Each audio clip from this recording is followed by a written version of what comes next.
Magandang hapon Pilipinas at sa buong mundo. Sa ulo ng mga balita. Manhunt operations laban sa Army Reservist na si Von Tanto inilunsad ng Philippine National Police kasunod ng pagkaka-recover ng sasakyan nito sa Nueva Vizcaya. Mga gagawing hakbang ng pamahalaan kaugnay ng seguridad, charter change at usapang pangkapayapaan, ilan sa kinonsulta sa apat na dating Pangulo ng Pilipinas. Active defense mode, pinaiiral ngayon ng New People's Army bilang pagtugon sa unilateral ceasefire ni Pangulong Duterte. Mga gagawing karapatang pantao ng mga suspect sa krimen at drug operations muling binigyang diin sa mga pulis sa National Capital Region. Ruta ng lahat ng mga pampublikong sasakyan aayusin ng Department of Transportation upang makatulong sa pagpapaluwag ng trapiko sa Metro Manila. Olympic torch pumasok na sa Rio de Janeiro matapos makaikot sa buong Brazil. Ngayon po ay araw ng Huwebes, ika-28 sa buwan ng Hulyo taong 2016. Tayo po ay sabayang napapanood sa 1,360 satellite monitoring centers sa buong Pilipinas at sa buong mundo sa pamamagitan ng live streaming sa www.untvweb.com. Una sa ating mga balita ngayong hapon. Inihayag ng kampo ng Communist Party of the Philippines New People's Army National Democratic Front o CNN na nasa active defense mode ngayon ang kanilang grupo bilang tugon sa idineklarang unilateral ceasefire ni Pangulong Rodrigo Duterte. Ito ang balita ni Rosalie Cos. Nasa active defense mode ngayon ang rebelding New People's Army matapos magdeklara ng unilateral ceasefire si Pangulong Rodrigo Duterte upang bigyang daan ang peace process sa Communist Party of the Philippines. Ayon kay CPP Peace Negotiating Panel Chairperson Luis Halandoni, nangangahulugan ito na nakamasid lamang at walang ginagawang anumang pagkilos ang NPA laban sa security forces ng pamahalaan. Ang NPA ay ngayon ay nasa active defense mode. Kung ganun ay hindi gumagawa ng offensive operations at nagbabantay kung ano na ngayon ang implementation ng AFP at PNP doon sa deklarasyon na ginawa ni Presidente Duterte. Dagdag pa ni Halandoni, preparasyon lamang ito sa idedeklara ding tigil putukan ng Communist Party of the Philippines Central Committee. Matapos makuha itong mga reports na galing ho sa iba't ibang probinsya. So, susunod na rin yung response ng Central Committee ng CPP, NPA at saka ng NDFP. Yun lang tinitignan yung konkretong detalye sa ground. Nilinaw naman ng Armed Forces of the Philippines at Philippine National Police na ang operasyon o pagtugis lamang sa rebeldeng grupo ang itinigil dahil sa unilateral ceasefire at mananatili pa rin sila sa kanilang mga poste bilang pagsunod sa kanilang mandato na bantayan ang seguridad ng bansa. Wala na po tayong itinatupad na anumang opensiba laban sa hanay ng NPA. Gayunman, nakaalerto pa rin ang mga tauhan ng AFP sa posibleng pag-atake ng mga rebelde gaya ng nangyaring pamamaril kahapon sa mga bumabaklas sa tauhan ng militar sa forward deployment sa Davao del Norte kahapon. Isa ang nasawi samantalang 4 ang sugatan sa pag-atake. Tiniyak naman ng AFP na mananatili itong committed at suportado nito ang isinusulong na usapang pangkapayapaan ni Pangulong Duterte sa mga makakaliwang grupo. Seryoso po ang Armed Forces dito sa mga hakbangin ito at sa anunsyo at direktiba ng ating Commander-in-Chief at mahal na Pangulo. Kaya't ayaw po nating sirain yung pagkakaroon ng magandang simulain para sa susunod na buwang resumption ng formal peace talks.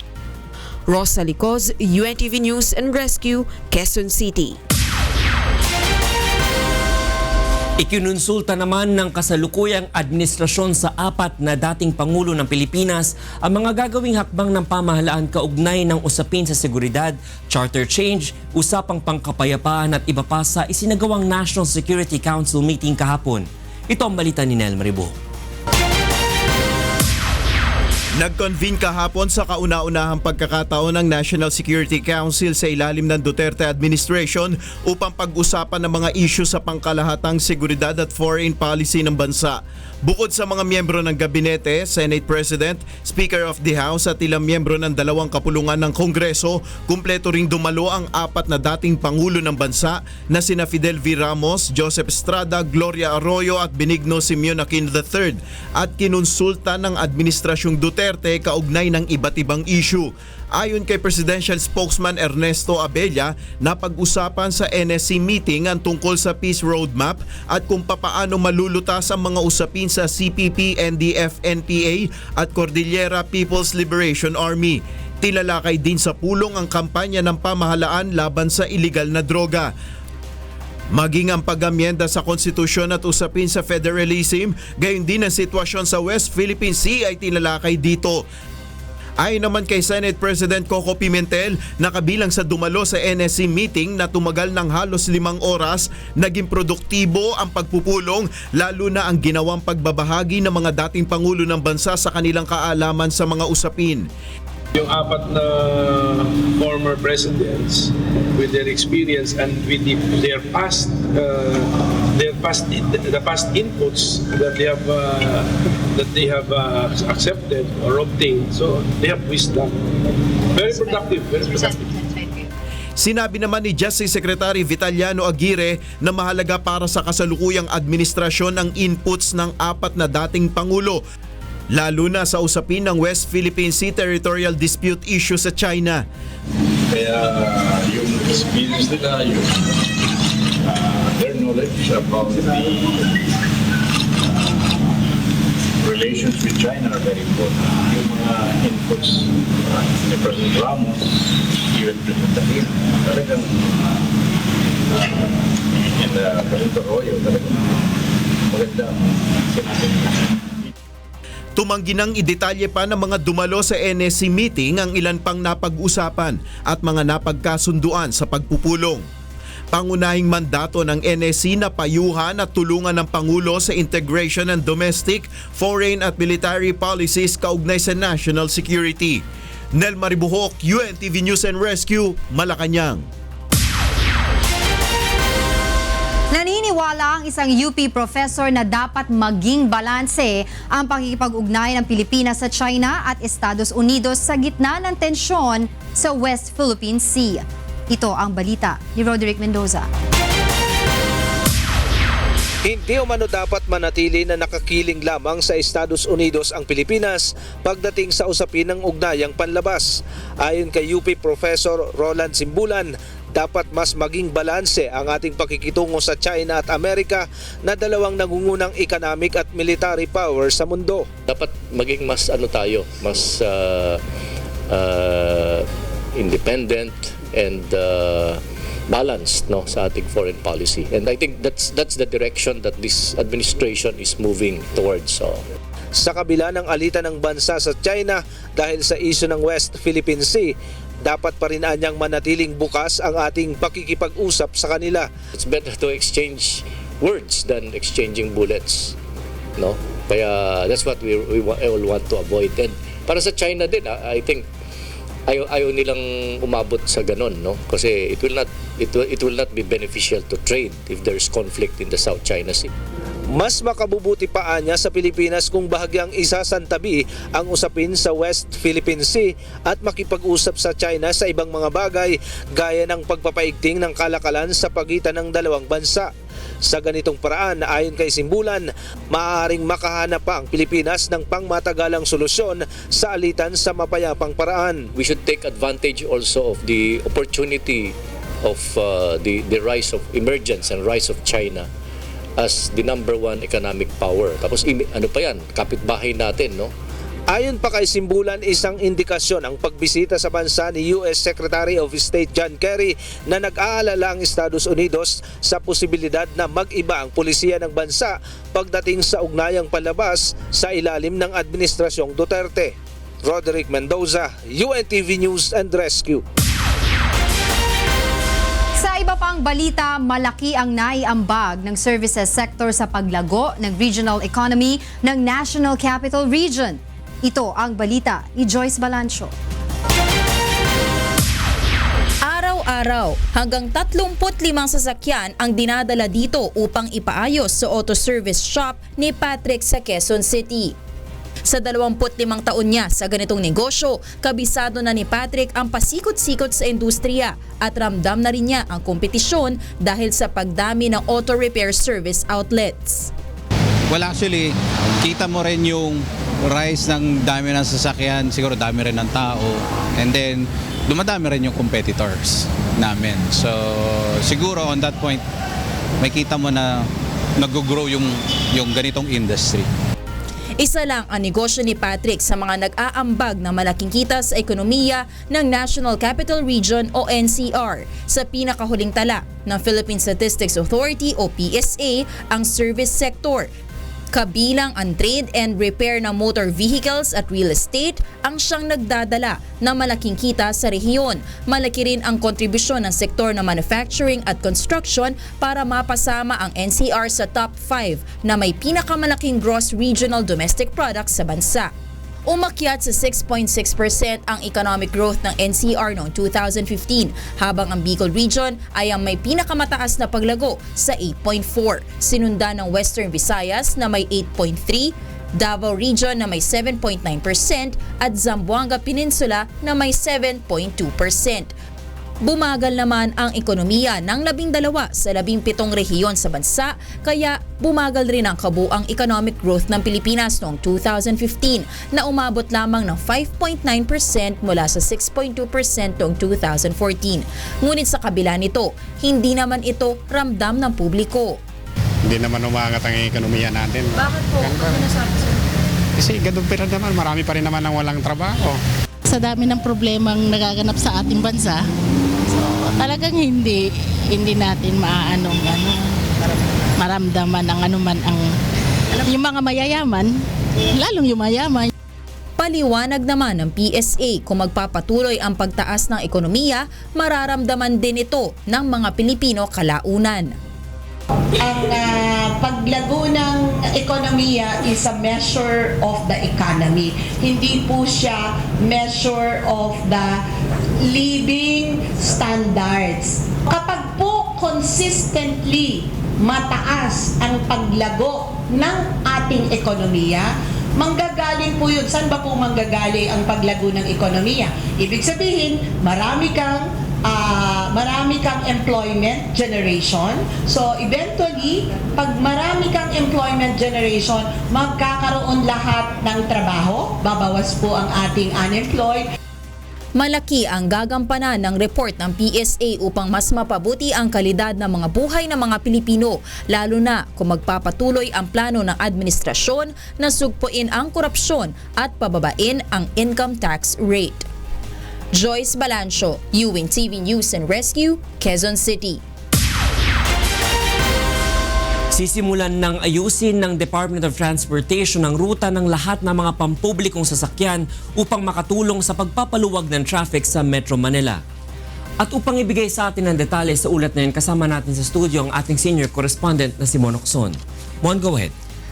Attorney Rich, maglalabas ng kautusan ng Department of Transportation upang ayusin nga yung ruta ng lahat ng mga pampublikong sasakyan sa Metro Manila. Nakita ng DOTR na isa sa mga dahilan ng traffic ay yung hindi maayos na distribusyon ng ruta ng mga pampublikong sasakyan. May mga lugar kasi, Attorney Rich, na sobra yung dami ng mga sasakyan na bumibiyahe, habang meron namang mga lugar na kakaunti. Isa sa hindi tama ang distribusyon ng ruta ay yung EDSA. Natukoy din ng DOTR na isa sa pinagmumula ng traffic ay yung mga choke point.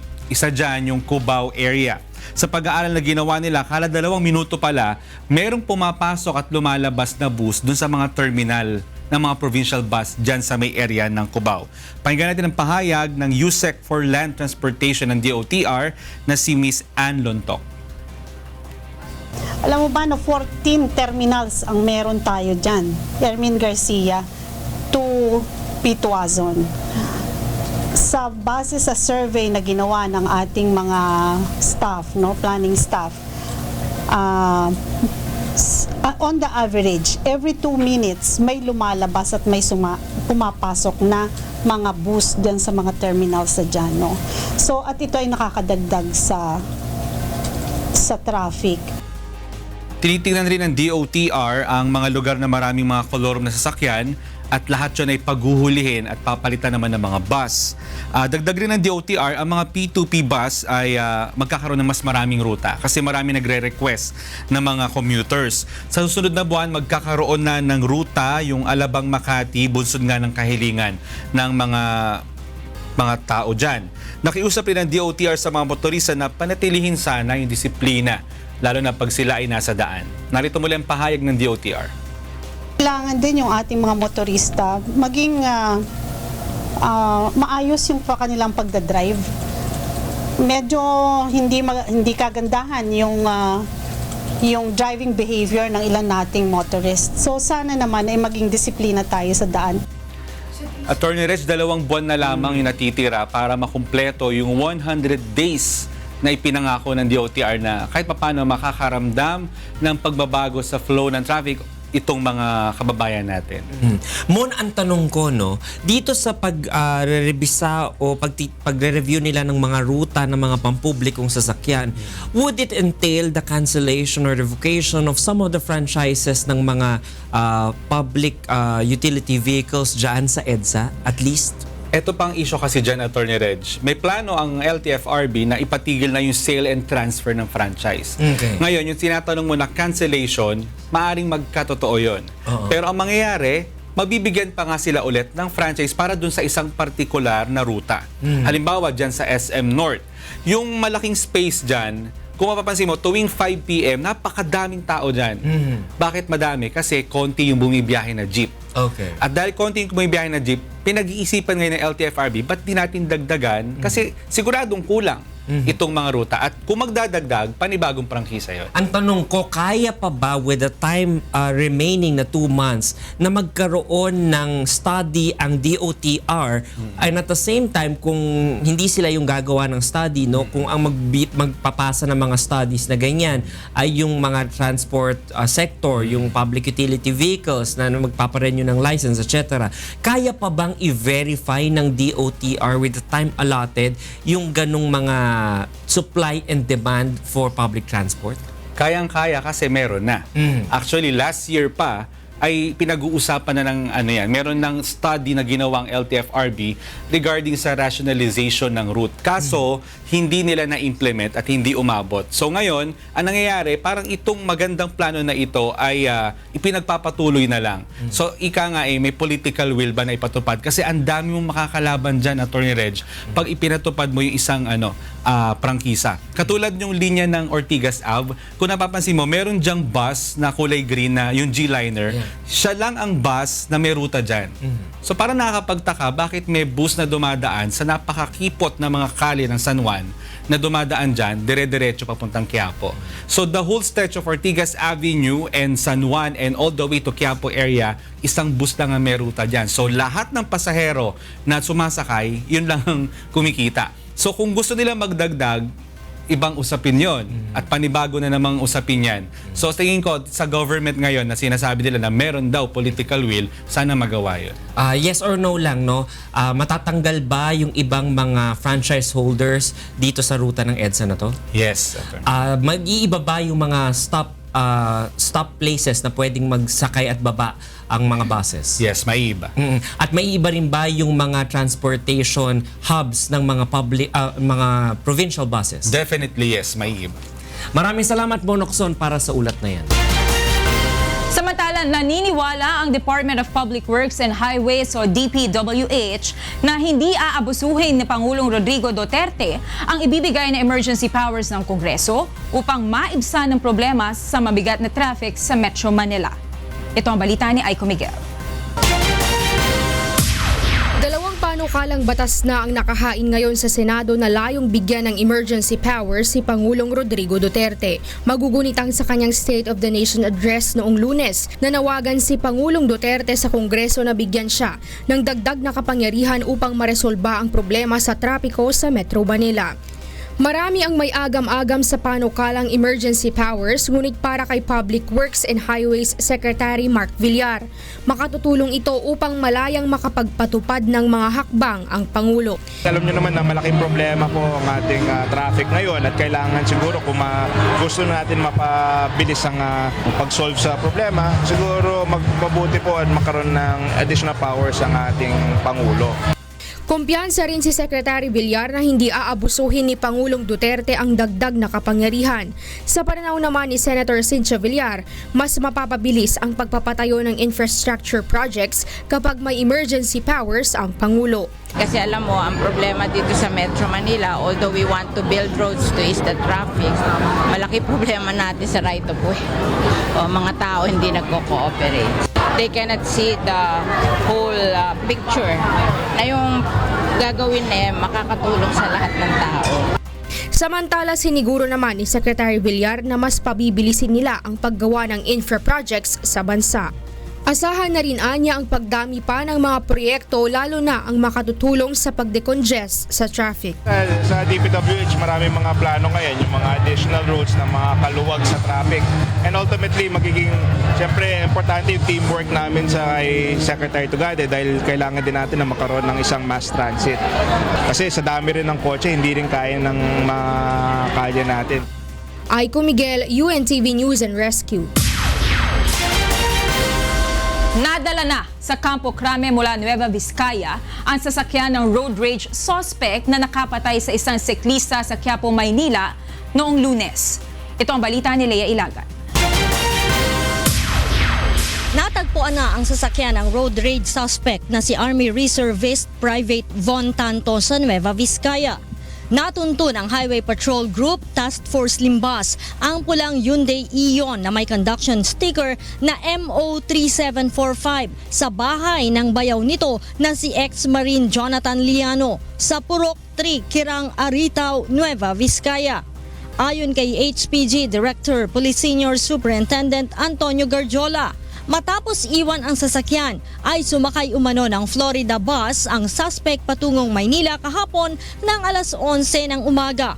Hindi naman matiyak ng opisyal kung dumiretso itong Maynila o bumaba kung saang lugar. Kaya ininformahan din namin yung other regions, yung Region 3, Region 1, inalarm na rin namin, nagpadala kayong picture so that pag nasight yung tao, ating maaaresto. Bunsod nito, naglunsad na ng manhunt operation ang Philippine National Police laban sa suspect at handa namang makipagtulungan sa mga otoridad ang bayaw nito. Bon, mag-surrender ka na at huwag ka naman laban para panagutan mo na lang sa kulungan yung kasalanan mo. Si Tanto ang main suspect sa pagbaril na nagresulta ng pagkamatay ng siklistang si Mark Vincent Heralde sa Quiapo, Maynila noong Lunes ng gabi dahil sa away sa trapiko. Lea Ilagan, UNTV News and Rescue, Camp Crame. Susunod sa ito ang balita. Ilang nagpaparehistrong botante sa Maynila pinauwi ng COMELEC dahil sa mga kaduda-dudang dokumento. Karapatang pantao ng mga suspect sa krimen at drug operations muling binigyang diin sa mga pulis sa National Capital Region.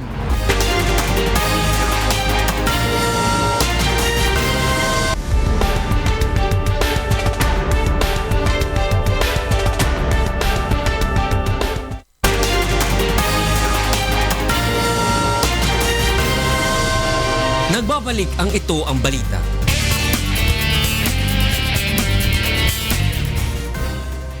Alamin muna natin ang sitwasyon sa mga lansangan sa oras na ito mula sa EDSA PhilAm sa Quezon City. Ito ang balita ni Monokson Live. Mon, go ahead. Yes, Attorney Reg, medyo nakapagtakat baluwag ngayon itong area ng EDSA PhilAm, lalo na yung papunta ng Service Road dyan sa may Quezon Ave. Pero tignan natin, mas makikita natin yan gamit syempre itong ating drone. Yes, Attorney Reg, itong area na ito ng EDSA Quezon Avenue sa oras na ito ay, o EDSA PhilAm, papunta dyan sa may EDSA Quezon Avenue ay medyo maluwag. Subalit, medyo nagkakaroon ng kaunting problema dyan po sa may area going po ng EDSA Quezon Avenue flyover. Ito namang service road going ng EDSA Quezon Avenue, may konting delay din. Subalit, madalas kasi ay tumutukod dyan hanggang dito sa ating lugar at hanggang dyan sa may area ng North Avenue. Pero sa ngayon ay medyo nagkakaroon ng kaunting delay po para sa mga motorista na bibiyahe papunta dyan. Itong area naman going po ng Cubao, medyo mabagal na rin. Starting pa lamang dyan sa may area ng Kamuning flyover going po sa Cubao. Moderate to heavy traffic tayo southbound lane all the way hanggang makarating po kayo sa may Farmers at dyan sa may Campo Crame. Itong area going po ng Ortigas, yung papunta po ng Rosario Pasig, nagkakaroon na ng kaunting problema itong service road, subalit maluwag naman po dyan po sa may area ng Ortigas flyover going po ng Shaw. Itong area going naman ng Buendia at Ayala, mabagal na po ang daloy ng mga sasakyan hanggang makarating na po kayo dyan sa may area ng Magallanes Interchange. Sa mga uuwi naman po ng Quezon City, mabagal na po ang daloy ng sasakyan, Magallanes Interchange all the way hanggang Buendia, adyan po sa may area ng Makati at hanggang sa may Orense Guadalupe, tuloy-tuloy po yan hanggang makarating na po kayo ng Ortigas. Medyo bibilis po ang flow ng traffic dyan sa may Ortigas flyover going ng White Plains. Subalit, starting po sa may Cubao area, mabagal na po ang daloy ng mga sasakyan hanggang makarating po kayo dyan sa may area ng Nepa Q-Mart. Luluwag lamang makalagpas po ng Kamuning flyover at hanggang dito po sa may area ng North Ave. Paalala po sa ating mga kababayan ang number coding hanggang mamayang alas 7 pa po. Lahat ng mga sasakyan ng plate number nagtatapos sa 7 at 8. Bawal po sa mga lansangan sa Metro Manila. Yan po ang ating traffic update. Balik sa iyo, Attorney Reg. Nakakatuwang makitang ganyang kaluwang ang ating kalsada, no Mon? Maraming salamat, Monokso, nag-uulat at nalang live mula sa EDSA PhilAm sa Quezon City.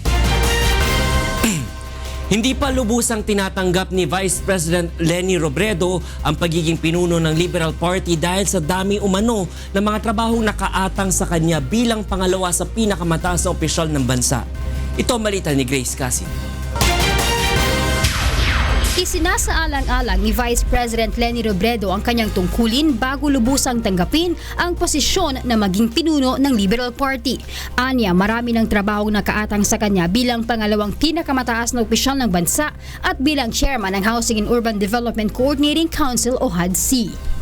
Yung sa akin kasi, ang pakiramdam ko lang parang I have too much in my hands right now. Para sa kanya, mas karapat-dapat sa naturang posisyon ang mga miyembro ng LP na matagal na sa politika. I've never held any leadership position sa party before.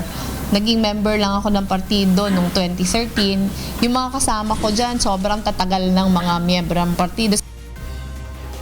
Base sa rules ng Liberal Party, kung sino man sa kanilang mga miyembro ang mahalala sa pinakamataas na posisyon ay ang magiging head ng partido. Una na ring sinabi ni dating Pangulong Benigno Aquino III na dapat ay si Vice President Leni Robredo ang pumalit sa kanya bilang chairman ng LP. Pero sabi ko, pag-usapan, kasi baka pwede naman na head ka ng party pero mas ano lang, mas, di ba, parang mas ceremonial. Sang-ayon naman sa kanyang desisyon si Liberal Party Vice Chairman Congressman Feliciano Belmonte Jr. upang mas matutukan anya ni Robredo ang kanyang trabaho bilang vice-presidente ng bansa. Grace Casin, UNTV News and Rescue, Quezon City. Sa ibang balita, hindi pinayagan ng Commission on Elections o COMELEC na makapagrehistro ang ilang individual sa Maynila dahil sa kaduda-dudang mga dokumento. Ito ang balita ni Victor Cosar. Ilang araw bago ang deadline ng voters registration, dagsa na ang mga nagtungo sa COMELEC office sa Maynila ngayong araw upang magparehistro. Hanggang 600 lang ang kayang i-accommodate ng mga district office sa isang araw, kaya ang iba maagang pumila upang masigurong sila ay maaasikaso. Inirereklamo naman ng ilan ang singitan sa pila. Yung mga tao na nakapila rito, nagpapakahirap para magparehistro. Ang nangyayari, since na yung ibang mga magpaparehistro, hindi dumadaan dito. Wala silang numbers, dire-diretso silang nakakapasok kasi may contact sila sa taas. Subalit ayon sa isa sa mga election officer ng Maynila, hindi nila pinapayagan ang ganitong sistema. yung mga barangay officials na sila pa kung minsan ang pumipila, kaya pinapaalis din namin. Minsan naman, isisingit nila yung mga tao nila. May ilan namang nagpaparehistro ang hindi tinanggap ng COMELEC dahil nakatira sila sa ibang lugar. Walang transfer of registration na tinatanggap sa ngayon ang poll body, kundi reactivation lamang at yung mga bagong magpaparehistro. May mga pinauwi din ang ilang election officer dahil kaduda-duda ang ipinakitang identification cards. Yung mga pinapresent nilang identification, yung mga IDs, no? Especially itong TIN number, may card na sila, no?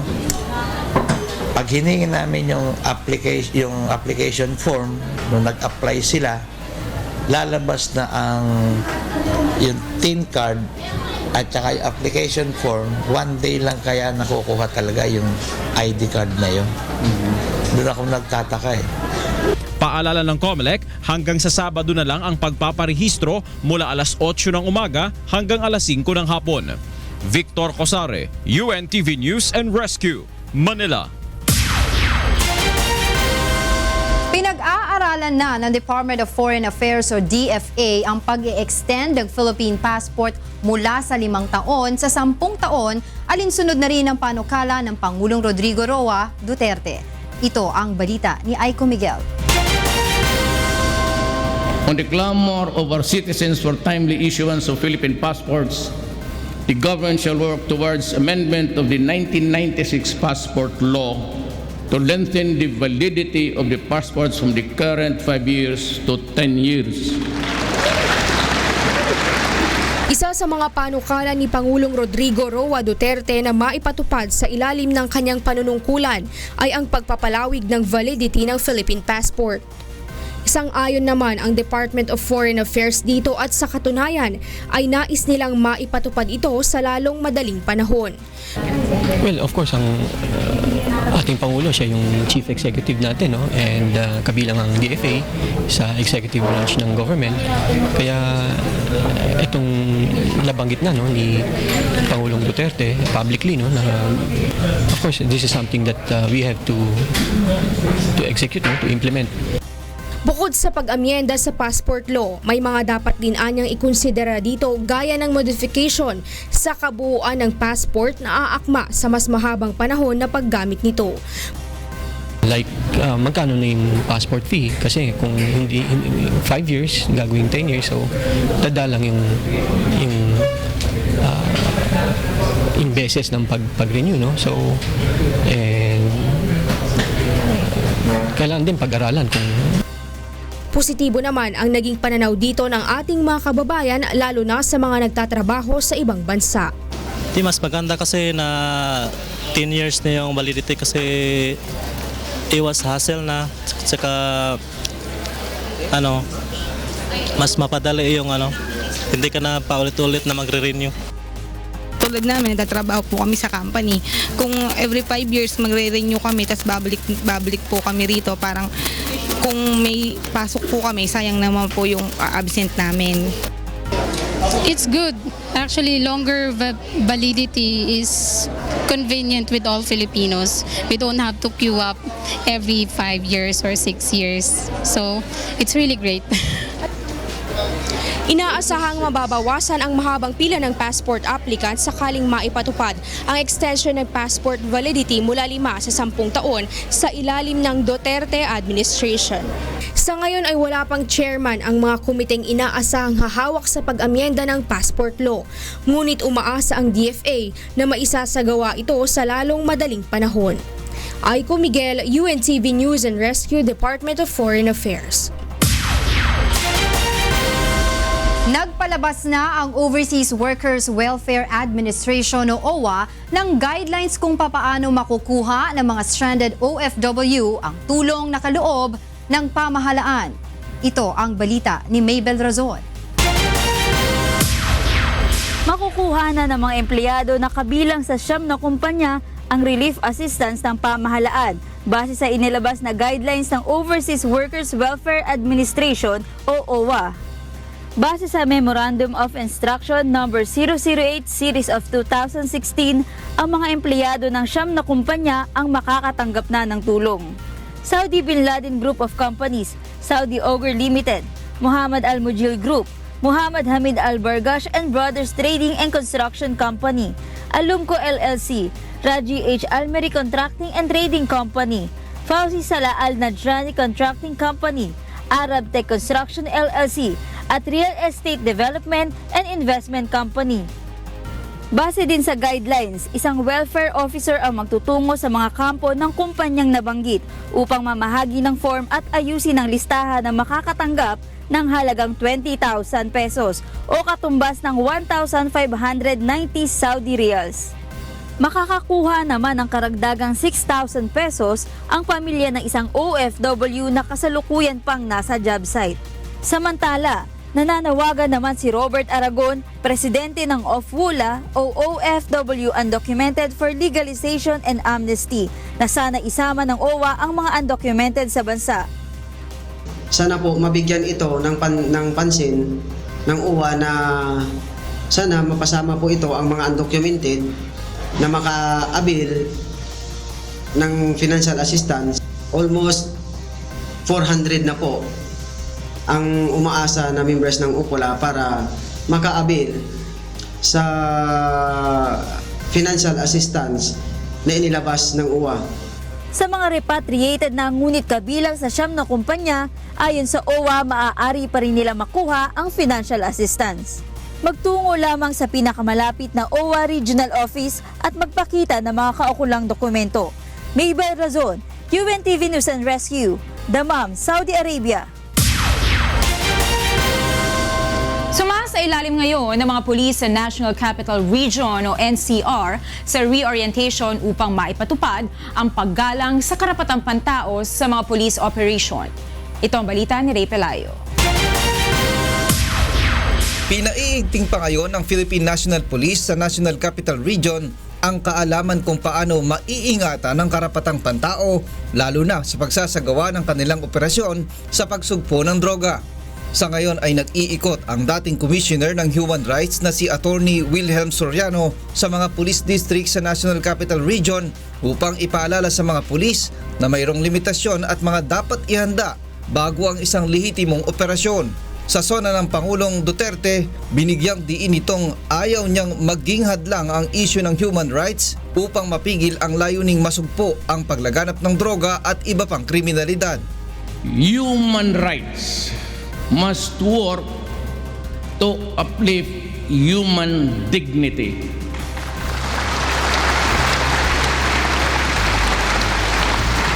But human rights cannot be used as a shield or an excuse to destroy the country. Your country, I am my country. Yun naman po mga Bill of Rights na yan ay nakapaloob naman po sa kanilang operational procedure manual. Kaya nire-remind ko lang po sila isa-isa kung ano po yung nasa manuals nila upang sa ganoon ma-prevent po yung unnecessary consequences in the performance of their duties. In the course of our operation kasi, may mga possibility, kagaya ng nangyari nga, na mayroong lumalaban, di ba? So alam natin kung saan tayo lalagar at alam natin yung rights ng ibang tao. Ayon kay Attorney Soriano, nasa tamang proseso anya ang ginagawang pagkatok ng mga pulis sa mga bahay ng pinaghihinalaang drug user at pusher. Pagkatok nila, binuksan, at sabi nakalista po kayo dito, na drug user po kayo, sumasama naman eh. And then pumipirma din ng undertaking or waiver. No? So it is still within the process. Bilang bahagi naman ng paglilinis sa hanay ng mga pulis, mahigit sa 130 ang narilib sa pwesto sa QCPD mula noong July 1, kung saan ang 44 ay naka-assign na ngayon sa Mindanao habang ang 88 ay nasa district headquarters bilang support unit. Ray Pelayo, UNTV News and Rescue, Quezon City.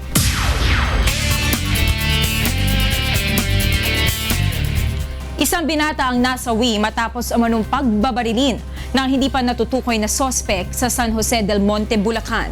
Habang sa Marilao ay isang hinihinalang drug pusher din ang patay matapos umanong makaengkwentro ng mga pulis. Ito ang balita ni Nestor Torres. Patay ang isang minor de edad matapos barilin sa ulo ng hindi pa natutukoy na suspect sa barangay Gaya-Gaya, San Jose del Monte, Bulacan kagabi. Ayon sa mga pulis, inaalam pa nila ang pagkakakilanlan ng biktima dahil wala silang nakuhang ID o anumang palatandaan mula sa bangkay. Tinatayang nasa edad 15 hanggang 17 anyos ang binata, maputi at payat ang pangangatawan. Sa inisyal na investigasyon, posibleng magkakilala ang biktima at ang gunman dahil sumakay pa umano sa motorsiklo nito ang binata bago pinababa sa isang madilim na lugar. Point of entry niya ay sa likod. Kumbaga yung nakita na lang natin sa tama sa harap, yun yung exit point ng bala. Posibleng nakatalikod dito nung binaril. Samantala, isang hinihinalang drug pusher naman ang patay matapos umanong makipagbarilan sa mga pulis sa barangay Loma de Gato, Marilao, Bulacan. Ayon kay Marilao Police Superintendent Amado Mendoza, nagmamando ng checkpoint ang mga pulis nang dumating ang dalawang lalaki na sakay ng motorsiklo. Nang sitahin ng mga pulis ay bumaba umano ang angkas ng motorsiklo at pinagbabaril ang mga pulis na agad namang gumanti ng putok. Patay ang lalaki habang nakatakas naman ang kasama nito. Tumumba yung motor nila, naiwan tong isang suspect. Sinalubong ngayon yung mga pulis natin habang tumatakbo, bumunot siya ng baril, nakipagputukan hanggang sa napatay nga siya. Nakuha sa bulsa ng lalaki ang isang pakete ng hinihinalang shabu at marijuana at 2 kwintas. Doon sa mga na-recover na ebidensya kanina, posible na galing sa nakawantong suspect natin eh. May mga na-recover kasi tayo na mga alahas, ID, 2 sachet ng shabu at 1 sachet ng marijuana, drug paraphernalia at saka 1 baril. Sa ngayon ay iniimbestigahan na ng mga pulis ang pagkakakilanlan ng nasawi. Nestor Torres, UNTV News and Rescue, Bulacan. Samantala, 3 naman na nasawi sa sunog kagabi sa Pag-asa 2 sa Pasay City. Ito ang balita ni Maki Libradilla. Nawala ng tirahan ng 150 pamilya matapos matupok ng apoy ang kanilang mga bahay sa Barangay 201 Zone 2, Wela Compound, Pag-asa 2 sa Pasay City pasado alas 9 kagabi. Sa inisyal na investigasyon ng NCR Bureau of Fire Protection, nag-ugat ang sunog sa napabayaang kandila sa bahay na inuukupahan ni Rudy Guarino. So, ang sabi nga, sa unattended candle nga daw. Pero sa initial information na nakuha, yun nga ang pinagmulan daw sa mga kandila. Mabilis na kumalat ang apoy sa mga bahay dahil dikit-dikit ang mga ito at gawa lamang sa light materials. Sa lakas ng apoy ay iniakyat sa Task Force Delta ang alarma matapos maubusan ng tubig ang mga fire truck ng Pasay City. Nahirapan din sa pag-apulan ng apoy ang mga bumbero dahil nakabakod ang naturang residential area. Kanya-kanya namang ligtas na mga mahal sa buhay at mga natirang gamit ang mga residente. Yung asawa ko, saka yung ko nasa Bataan sila, nagbakasyon sila, 1 linggo na sila bukas. Kaya yung apo ko lang, kaming, saka yung aso, ang nailigtas ko. Natulungan nila kami. Wala kami talagang nailigtas kahit isa. Sa kasagsagan naman ng sunog ay 3 bata ang nakulong at nasunog sa loob ng kanilang bahay. Kinilala ang mga biktima na sina John Dero Guarino, 8 taong gulang, Aya Guarino, 5 taong gulang at ang sanggol na si Patrick Romabo, 5 buwang gulang. 3 tao ang isinugod sa ospital matapos itong magtamo ng minor injuries. Ayon sa BFP, mahigit 70 bahay ang nasunog at tinatayang aabot ng 1 milyong piso ang nasunog na ari-arian sa lugar. Pansamantala namang mananatili ang ibang mga nasunugang residente sa malapit na covered court sa lugar para sa kanilang masisilungan. Maki Libradilla, UNTV News and Rescue.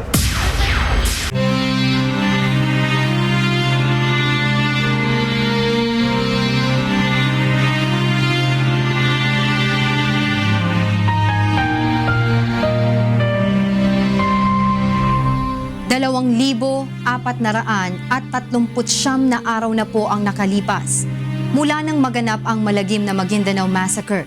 Ngunit hanggang ngayon ay naghahanap pa rin tayo ng katarungan sa mga biktima ng malagim na krimen. At sa tila madilim na hinaharap ng kaso, hindi po bibitiw ang UNTV sa labang ito hanggang makamit ang katarungan hindi lamang para sa aming 4 na kasamahan, kundi sa lahat ng mga biktima ng karumal-dumal na pamamaslang. Susunod sa Ito ang Balita. Emergency cases at mga sumbong hinggil sa mga tiwaling opisyal ng pamahalaan tiyak na maaaksyonan sa Emergency 911 at Hotline 8888. Olympic torch pumasok na sa Rio de Janeiro matapos makaikot sa buong Brazil.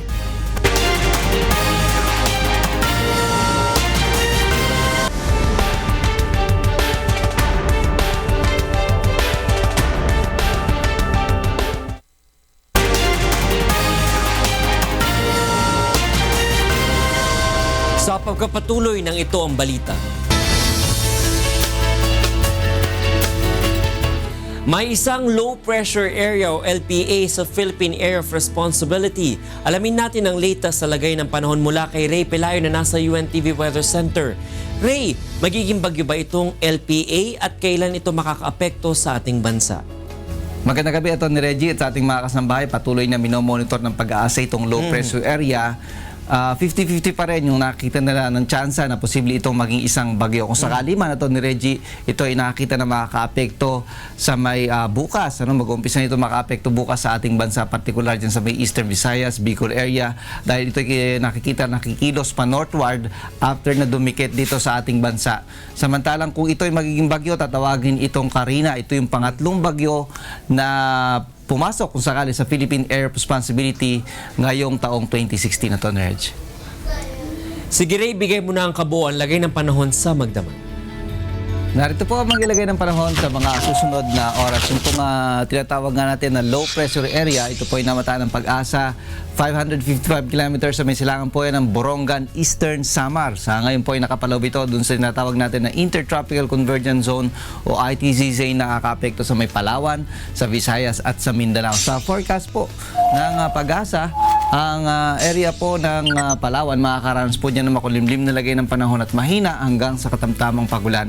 Ang Metro Manila at mas malaking bahagi naman ng Luzon, makakaranas pa rin po ng mga bagyo maulap hanggang sa maulap na papawarin. Pero may mga tsansa na magkakaroon po ng isolated rain showers and thunderstorms. Sa Science Garden sa Quezon City, maaari po pumalo sa 35 degrees Celsius ang maximum temperature bukas.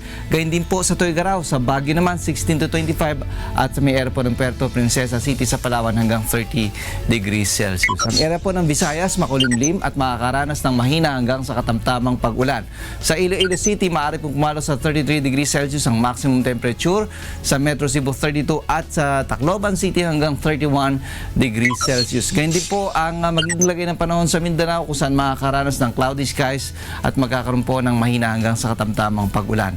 Ang temperatura po sa Cagayan de Oro City at Metro Davao maaari pong pumalo ng 32 degrees Celsius, samantalang sa may area po ng Zamboanga City hanggang 31 degrees Celsius. Ang ating pong sunrise, 5:38 a.m. Atin naman pong sunset, 6:26 p.m. Yan ang ating ulat panahon. Umulan man po't umaraw, huwag nating kalilimutang pasalamatan ang Diyos na lumalang. Balik po sa inyo. Maraming salamat Ray Pelayo mula sa UNTV Weather Center.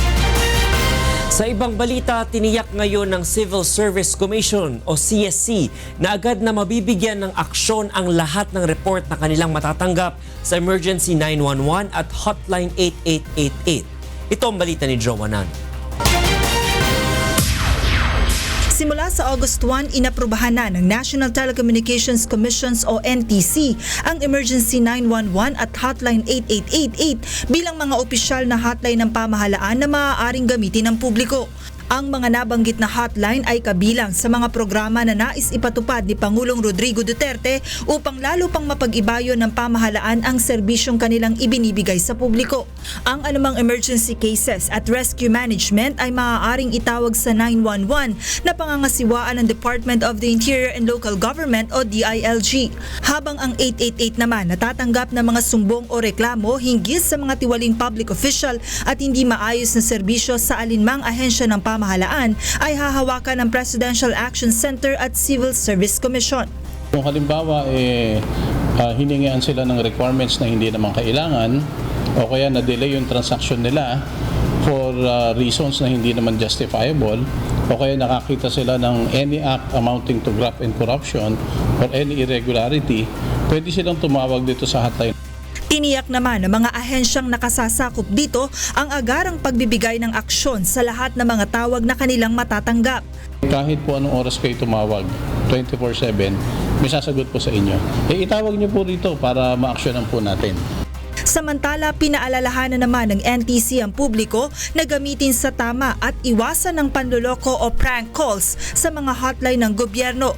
Kung marami yung prank calls kasi, the legitimate calls kasi, will be affected. And this 911 and 8888 are specially designed for situations that needs immediate attention, that's emergency, and to improve delivery of government services. Sa ngayon ay pinag-aaralan pa rin ng NTC ang posibilidad ng pagpapataw ng mahigpit na parusa sa sino mang individual na ginagamit sa panluloko ang mga itinalagang hotline service ng pamahalaan. Joan Nano, UNTV News and Rescue, Quezon City.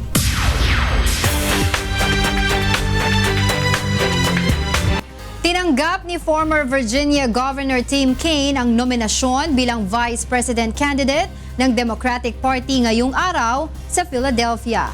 Ito ang balita ni Sonny Cots.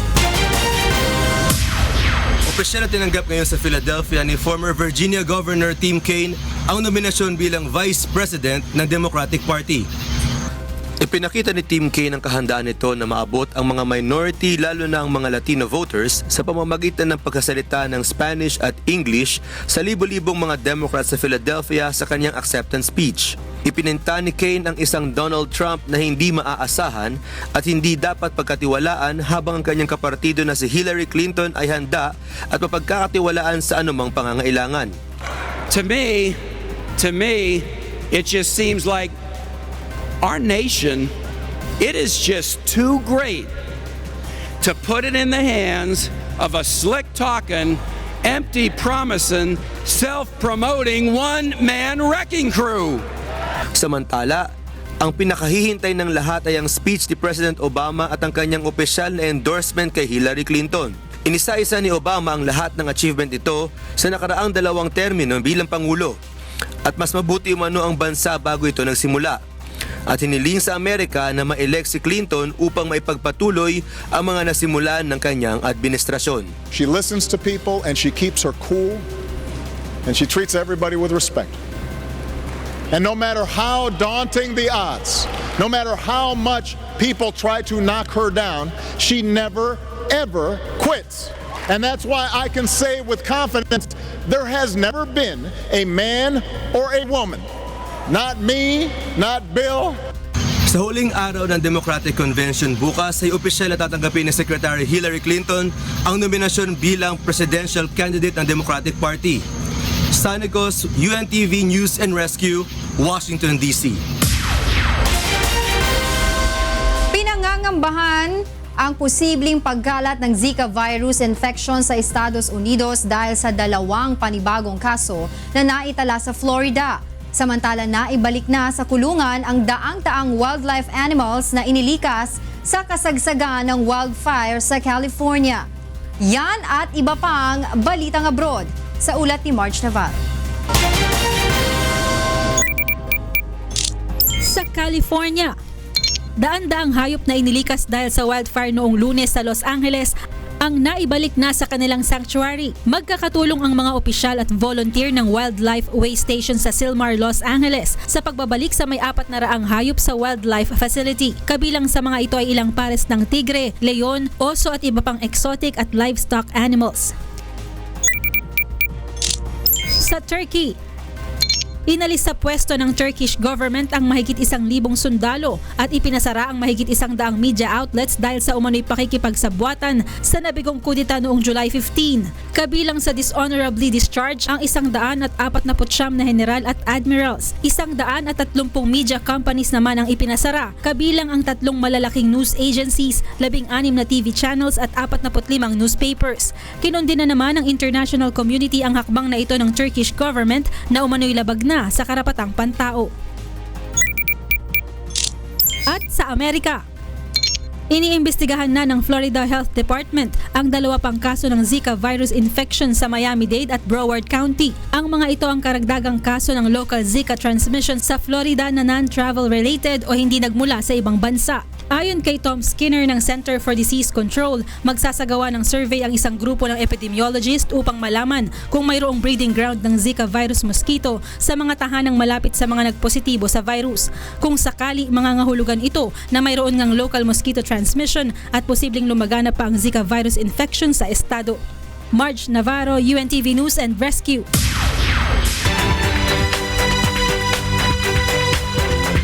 Tampok sa idinaraos na Science and Technology Week sa Cebu ang ilang kakaibang imbensyon ng mga kabataang mahihilig sa larangan ng siyensya. Ito ang balita ni Gladys Tuwabi. Isinasagawa ngayon sa Cebu ng Department of Science and Technology ang National Science and Technology Week. Layunin ng event na may temang One Science, One Nation na ipaunawa sa publiko ang kahalagahan ng agham at teknolohiya sa pag-unlad ng pamumuhay at pangangalaga sa kapaligiran. We want really to have a culture on science and technology, and normally it starts with the young minds. Technology nga exhibit ang mga bata maybe has the interest or maybe a passion into science and technology, no? If they have seen sa mga exhibit, basig mausab ang ilang mga passion ba or commitment nga. Ayon sa DOST, ang Science and Technology Week ay magsisilbi ring avenue ng mga kabataang mahihilig sa siyensya na ipakita ang kanilang mga kakaibang imbensyon na maaaring pakinabangan ng publiko, gaya na lamang ng anti-ripening paper, portable energy-saving solar-powered cold water dispenser, hydro lamp o water-powered light system, at photocatalytic hand sanitizer. Ginawa ito ng mga estudyante mula sa Philippine Science High School Central Visayas na isinali at nanalo na rin sa isang international event. This is a photocatalytic hand sanitizer. It works by by turning it on, the light on, and then placing your hands here. It's the main reason why we innovated this innovation, because it is safe to use and is environmental friendly. Gamit kay application man siya sa unsay need sa society. So parehaan makita nimo nga with that ang gamit sa society, ma-apply ko even though nga young minds pa kayo, maka-innovate sila out of their physics concepts. Highlight ng pagdiriwang na maipakita ang kakayahan ng mga Pilipino sa larangan ng science and technology na maaring pakinabangan ng mga Pilipino. Gladys Tuwabi, UNTV News and Rescue, Cebu.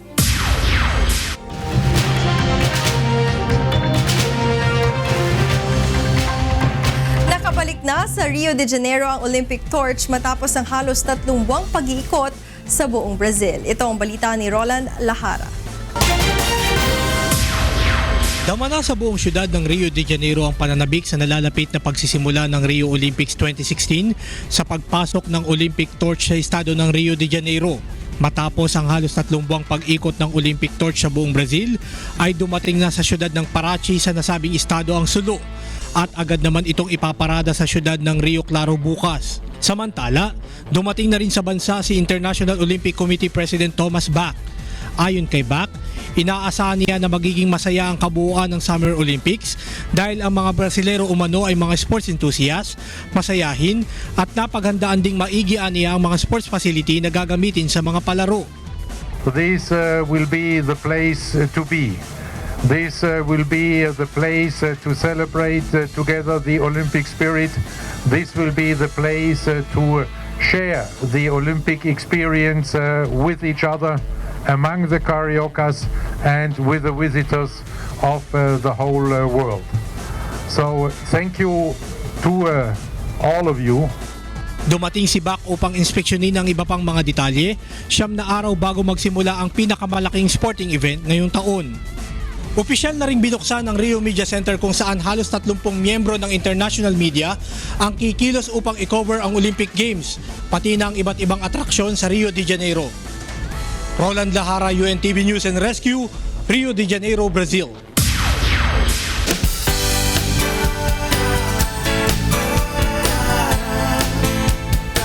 Nagpasalamat si Nanay Lavinia Mabulay sa programang Serbisyong Kasambahay dahil sa tulong na ibinigay nito upang maisailalim sa liver transplant ang kanyang anak na si Baby Monay. Ito ang balita ni June Soriao. Muling lumapit si Ginang Lavinia Mabulay sa programang Serbisyong Kasangbahay. At sa pagkakataong ito ay upang magpasalamat dahil sa mabilis na pag-aksyon ng programa upang makatulong sa kanyang problema. Si Nanay Love ang ina ng 2 taong gulang na si Baby Monay na may sakit na biliary atresia kung saan ang bile ducts o daanan ng apdo ay hindi nag-develop. Nakaraang linggo, after po ma-feature dito sa programa ninyo, ang bilis po ng aksyon, tapos nabalita po agad na meron na pong makakatulong sa amin para sa baby ko. Kaya nagpapasalamat po ako na malaki sa Diyos dahil ang daming taong gustong tumulong sa baby ko mapat-transplant. Ayon kay Nanay Love, sa ngayon ay masigla na ang kanyang anak at bumalik na ang gana nito sa pagkain. Nakatakdang sumailalim sa liver transplant si Baby Monay at ang living donor ay ang kanyang ama. Sana pagpatuloy natin palagi ang ating pananalangin sapagkat lagay na sinasabi ko nga po sa inyo, ang buhay ho natin hawak ng nasa itaas. Okay? So ang tiwala natin dapat at ang pagpapasalamat laging nandoon sa nagagawa ng Diyos sa buhay natin. Samantala, nananawagan naman sa pamahalaan si Nanay Love at ang kanyang mga kasama sa Liver Transplant Operation o Litro Babies Philippines na sana ay magkaroon na ng Liver Institute sa bansa na makatutulong sa mga tulad nila na mayroong anak na may rare liver disease. Mabigyan po sana ng awareness at tulong galing gobyerno. Meron na po kasing heart center, kidney center, pero liver transplant, wala po. Talagang mahal po talaga. Sa private hospital lang po merong kompleto. Marami na pong biliary atresia babies na namamatay every week. Sana po mabigyan kami ng tulong ng gobyerno. June Soriao para sa Serbisyong Kasangbahay. At yan ang ating public service at sports news ngayong gabi. Ako po si Talia Javier. Balik sa inyo, Attorney Rich. Maraming salamat, Talia. At yan ang naging kabuuan ng ating balitaan ngayong gabi. Ito ang balitang hindi dinagdagan at hindi binawasan. Aming inilahad ng buong katapatan kung paano namin nasaksihan. Kayo'y makapagtitiwala ng aming nakita at narinig ang aming ibinabalita. Magandang gabi.